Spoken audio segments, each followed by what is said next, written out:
ल घुमाउनु हजुर दाइले, ल अङ्गा लाग्नु दाइले।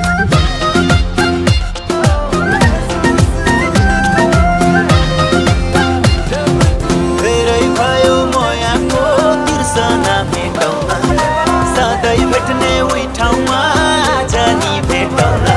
कुरा काट्ला दायाँ बायाँले, कुरा काट्ला दायाँ बायाँले, बाँधे राख्नु मायाले, बाँधे राख्नु मायाले। ल घुमाउनु हजुर दाइले। आज पनि उही ठाउँमा सधैँ झैँ भेटे त